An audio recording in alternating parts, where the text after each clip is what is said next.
I swear I thought I was losing my mind that morning. I'd been dragging myself through work like a zombie, pretending everything was fine when my stomach kept twisting in knots. At first, I blamed it on stress. God knows the last year had been nothing but stress, with every failed test and every month of disappointment. But when the dizziness hit me so hard I had to grip my desk, I knew something was off. My coworkers asked if I needed water, but my hands were shaking too much to answer. I finally told my supervisor I needed to leave early, even though the guilt was eating me alive. The drive to the hospital felt endless, like the road was stretching on just to mess with me. I kept replaying the last 12 months inside my head. All the doctor appointments, all the maybe next month, all the nights I cried quietly so he wouldn't hear me. He always said I was overthinking everything, that I needed to relax if I wanted my body to cooperate. Those words echoed in my ears as I sat in the waiting room, the smell of disinfectant burning my nose. I felt small, fragile, terrified something was really wrong with me this time. When the doctor walked back into the small exam room, holding the clipboard with that unreadable doctor face, my heart practically stopped. I braced myself for the worst, feeling my throat close up. He sat down, looked right at me, and said I was pregnant, 2 months along. For a second, I didn't even breathe. Then everything inside me cracked wide open, the tears, the disbelief, the relief so sharp it hurt. I covered my mouth, shaking, thinking this is it. This is real. For the first time in a year, I felt like life was finally giving me something back. I sat there for a long moment, letting the doctor's words sink in, feeling my heartbeat race so fast it almost hurt. I kept touching my stomach, not because anything had changed physically, but because suddenly it meant something. Someone was there. A tiny life I'd begged for in every prayer, every late-night whisper into the dark. I asked the doctor twice if he was sure, and he just smiled softly, saying the blood test was definitive. I laughed and cried at the same time, like a woman who'd finally been given oxygen after drowning. It felt unreal, almost too good to hold in my hands. Walking out of the hospital felt like floating. The air smelled sweeter, the colors looked brighter, even the traffic noise sounded like background music to the best day of my life. I kept imagining how I would tell him. Maybe I'd buy little baby socks, or maybe I'd put the ultrasound photo inside his favorite mug. I pictured him lifting me up, spinning me, telling me we finally did it. My heart squeezed just imagining the way he'd smile. For the first time in months, hope didn't feel dangerous.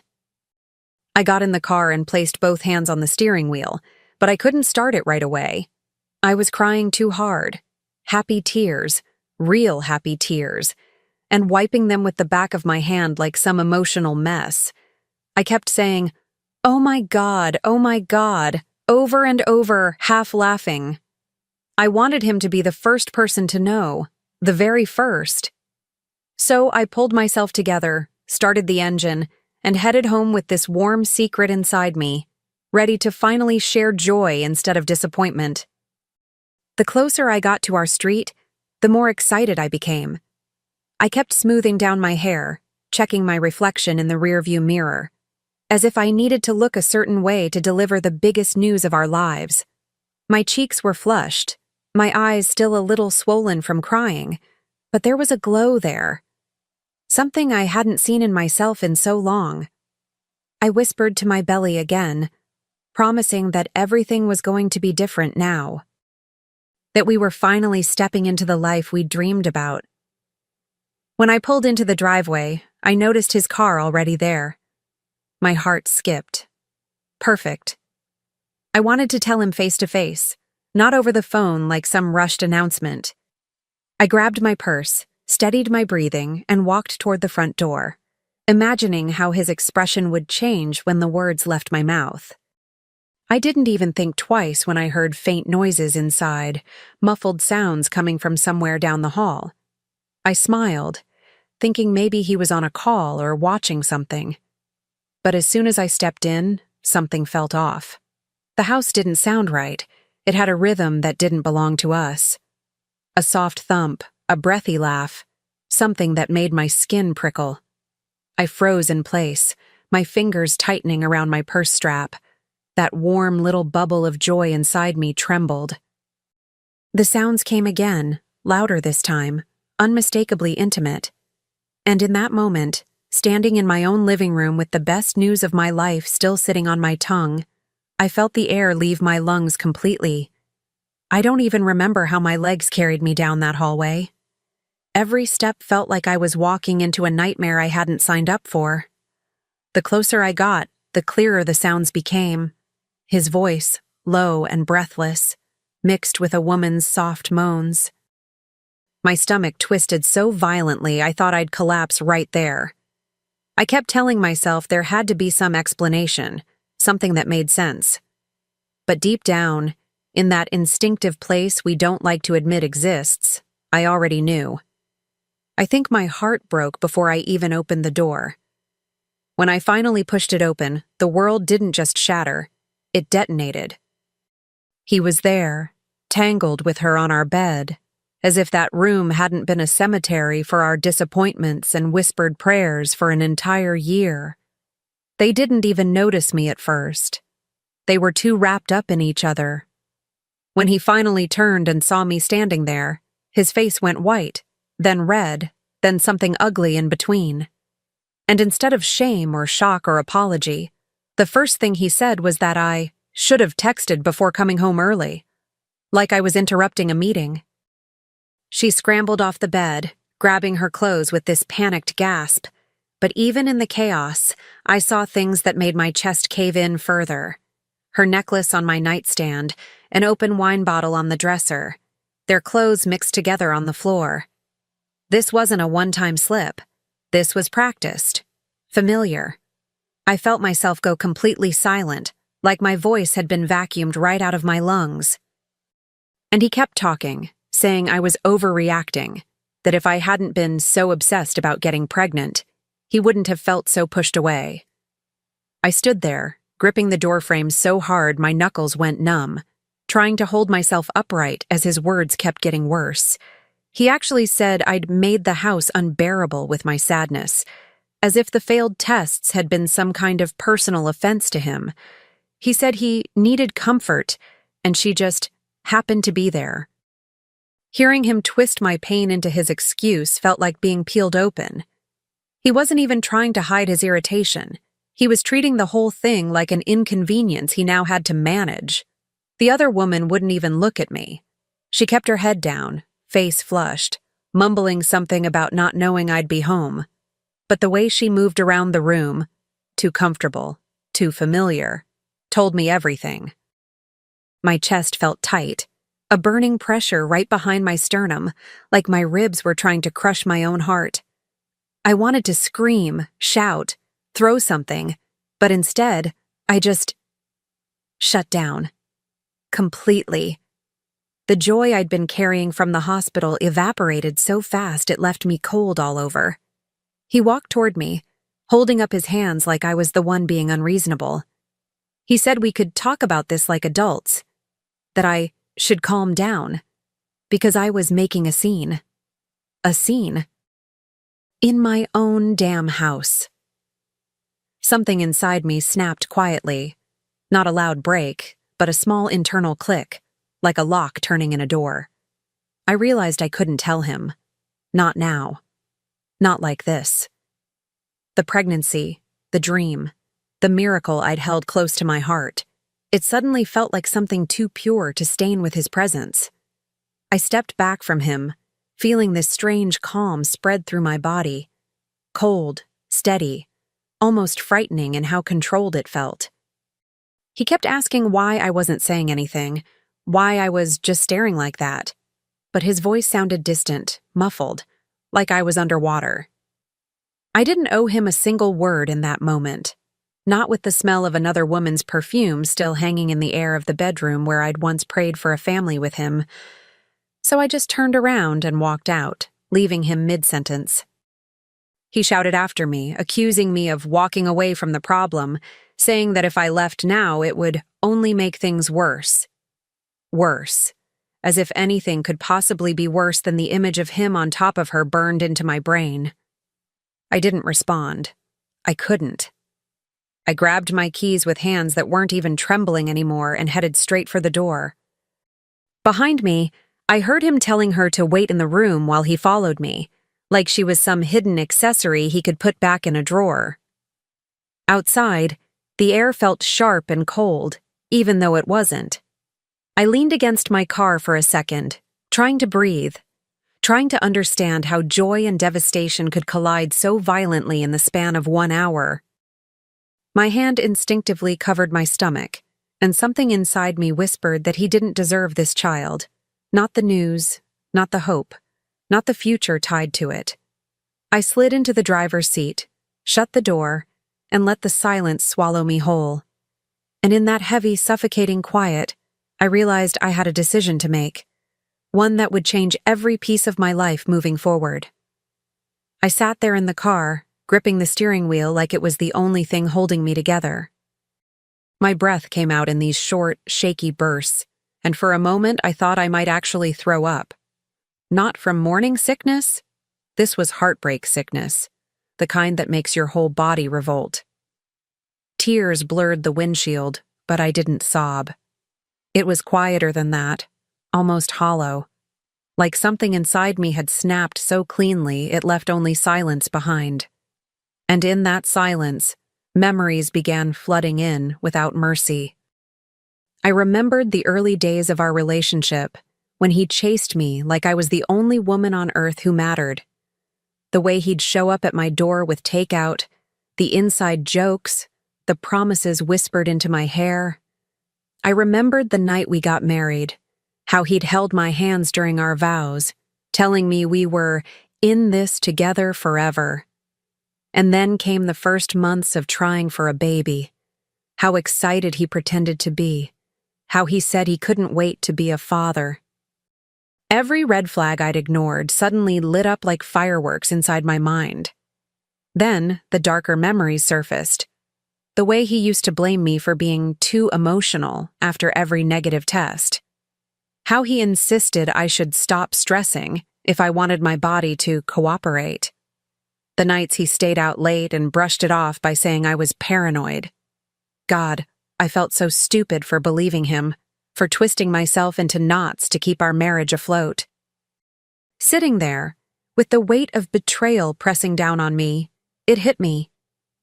This baby wasn't a piece of him. This baby was a piece of me. My resilience, my fight, my miracle. And I needed to protect that at all costs.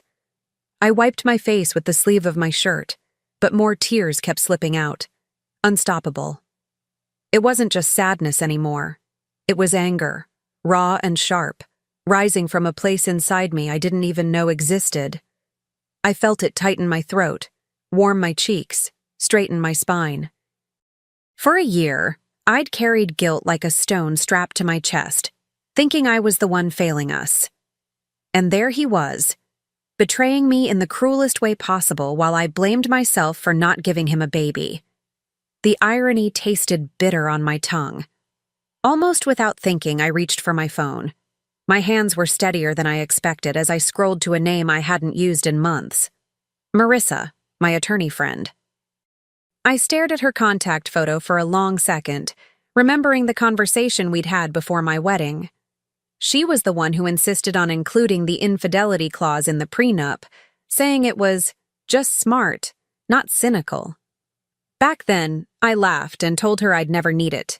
And now here I was, breathing through the aftershocks of betrayal, pressing the call button with a strange sense of purpose. She picked up on the second ring, and the moment I heard her voice, warm, steady, familiar, I broke again. Not loud tears, just this trembling confession that I'd walked in on him with someone else. She didn't gasp or stutter. She went straight into calm, lawyer mode. She reminded me gently about the clause, about the protections I'd insisted on, just in case. Then she said something that rooted itself deep inside me. Alyssa, you don't owe him access to your future. Hearing those words, I felt something shift inside me. Not rage, not grief, but clarity. After hanging up with Marissa, I sat there quietly, letting her words settle like dust after an explosion. You don't owe him access to your future. The sentence looped in my head until it felt like a truth I'd always known but never dared to say aloud. I rested my hand on my stomach, and a protectiveness washed over me so fierce it nearly took my breath away. This baby was mine, my hope, my strength, my miracle. And I refused to let the man who broke me feel entitled to any part of it. Over the next few days, I moved through the house like a ghost, collecting evidence without him even noticing. Screenshots of messages, photos of his clothes mixed with hers, receipts from nights he claimed to be working late. I even managed to get him talking, subtly guiding the conversation until he admitted he'd been looking for comfort and that it had been going on a while. I recorded every word. Each piece of proof felt like a brick being laid in the foundation of my exit, strong, steady, unshakable. He tried multiple times to initiate these shallow conversations, acting confused about why I was acting distant, saying he wanted to fix things, if I'd put in the effort too. I just nodded or walked away, keeping my face unreadable. Inside, I was already gone. With every lie he told, every attempt to shift the blame onto me, my resolve hardened. I wasn't the woman begging to be loved anymore. I was the woman preparing her escape. And once everything was in place, I scheduled the meeting. Him, me, and the lawyer, who would end this marriage on my terms. I chose a neutral place for the meeting because I didn't want him in our house anymore. Not even for an hour. A small conference room at Marissa's office felt perfect. Cold, bright, impersonal. The kind of place where emotions don't get to spill over and ruin the furniture. When he walked in, he actually smiled a little, like he thought this was some kind of reconciliation lunch. He even said he was glad I finally reached out, because he knew we could get past this if we both tried. Hearing him rewrite reality with that casual confidence made my skin crawl. He took a seat across from me and leaned forward, elbows on the table like he wanted to appear earnest. He said I'd been acting irrational since the incident, and that he hoped I was ready to talk like adults. I didn't answer. Instead, I watched the moment his smile slowly faded as Marissa walked in behind him, dropped a thick folder onto the table, and introduced herself as my attorney. He blinked fast, confused, then annoyed, like we'd interrupted some script he had rehearsed in his head where he got to be the reasonable one. Marissa didn't waste a second. She opened the folder and slid several pages toward him. The photos, the screenshots, the time-stamped recordings. Proof stacked in crisp, merciless black and white. He said it wasn't what it looked like, but his voice cracked halfway through the sentence, and he knew it was useless. Then he tried shifting tactics, saying I was overreacting, that we should focus on the marriage instead of petty revenge. Marissa calmly reminded him about the infidelity clause he'd agreed to in the prenup. Watching the color drain from his face was the first relief I'd felt in days. He tried everything after that, every manipulative trick in his book. He said we shouldn't throw the marriage away, that he'd been going through a rough time, that the other woman meant nothing. Each excuse hit the table like a wet rag, pathetic and heavy. Marissa stayed steady, explaining that the prenup left no wiggle room. His actions had activated every protection I had. The house, the accounts, the assets, everything shifted to me the moment he chose to betray our vows. Watching him realize he had no power left was almost surreal. Then came the anger. He slammed his hand on the table and said I was setting him up, as if I'd orchestrated his affair like a trap. He said I was cold, calculating, even vindictive.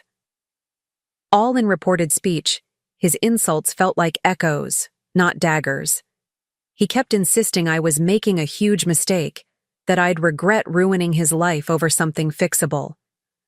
But the more he talked, the more detached I felt. It was like watching a man unravel behind a glass wall, visible, audible, but no longer able to touch me. When Marissa slid the final signature page in front of him, he stared at it like it was poison. He said he refused to sign something so unfair, but she simply pointed to the clause he'd signed before the wedding, his own signature crystal clear. He looked at me then, really looked at me, searching for the woman he used to manipulate so easily. But I wasn't there anymore. I nodded once, slow and deliberate, letting him know this was happening, with or without his dignity intact. He finally grabbed the pen, but not before muttering that I was doing this out of spite, that I was destroying everything we built just to punish him. His voice shook, not with sadness, but with fear. Real fear. The kind that comes when a man realizes the control he thought he had was nothing but an illusion. He signed the documents with jerky, angry strokes, each letter a confession he could never take back. Watching him do it, knowing he was handing me everything he once bragged about providing, felt like reclaiming every piece of myself he'd chipped away. When he pushed the pen back across the table, he leaned forward and said he hoped I was happy now, that I'd won. But the truth was, this wasn't about winning. It was about surviving. It was about choosing myself, and choosing the tiny life growing inside me, over a man who had never once chosen me when it mattered. I gathered the papers quietly while Marissa confirmed the legal process moving forward. He kept talking, kept rambling, saying I was heartless for ending things so coldly, but his voice barely registered anymore. And then, right as he stood up, ready to storm out and rewrite the story in his head however he pleased, I stopped him with a single sentence. I told him there was one more thing he needed to know before he walked away. He froze, his back tense, shoulders tight, waiting for whatever bomb he thought I might drop. I watched him turn slowly, eyes narrowed, and in that moment, holding every piece of my future quietly inside me, I knew I was finally ready to tell him the truth he had never earned. When I finally told him I was pregnant, the word hung in the air like a crack of thunder. He didn't react at first, just stared at me, eyes wide, jaw clenched tight. Then his face twisted into something desperate, almost panicked. He said he deserved to know that I was sick for hiding something so important from him. Suddenly, the man who had shoved our marriage into the dirt was trying to claim a stake in a future he'd already set on fire. Watching him scramble for footing was almost unbearable, if I weren't so numb to him by then. He stepped closer, hands trembling, saying he wanted to be involved, that he had a right to be part of his child's life. The entitlement in his voice made my skin crawl. I told him calmly that he'd forfeited every right the moment I found him with another woman in our bed. He argued, saying I was punishing the baby, that my anger was clouding my judgment. But his words felt like static, loud, annoying, meaningless. I touched my stomach gently, and that simple gesture seemed to hit him harder than anything I'd said. Then the begging started. He said he wasn't thinking straight, that he made a mistake, that he could change. He tried everything, pleading, blaming, bargaining, grasping at any thread he could pull. But there was no thread left, no connection, no future that included him. The man standing in front of me wasn't the one I'd married or dreamed about building a family with. He was a stranger who had torn through my heart without hesitation. And now, all he cared about was losing control, not losing me. I told him, as plainly as I could, that the baby wasn't something we were sharing, not emotionally, not legally, not in any version of reality where respect and loyalty mattered. He said I was being cruel, that he would fight for custody. But even that threat sounded empty. He had just signed away every leverage he'd ever had, and deep down he knew it. His eyes kept darting between my face and my stomach, as if he could will himself back into the picture by sheer panic alone. He reached for me then, instinctively, desperately, but I stepped back before he could touch me, I told him he didn't get to lay a hand on me ever again. Not after betraying me in the one place I was supposed to feel safe. Not after throwing my pain back in my face. Not after turning our home into a stage for his lies. He dropped his hand slowly, like it weighed more than his guilt. He said he never meant to hurt me, but the words were thin, flimsy, useless. They slipped right through the cracks he had created. The silence that followed was thick and suffocating. For the first time, he seemed to understand that I was truly done, that there was no version of this story where he got a second chance. I told him he needed to leave, and that whatever happened from here on out wouldn't involve him. He opened his mouth to argue, but nothing came out. He just looked at me, really looked at me, as if he finally saw the woman who had stopped waiting for him to change. And as he walked out the door, I felt something heavy lift off my chest, leaving space for the life I was about to build on my own. The house felt impossibly quiet after he left, like it was finally exhaling after holding its breath for too long. I walked through each room slowly, touching the walls, the furniture, the little pieces of my life that suddenly felt like they belonged only to me.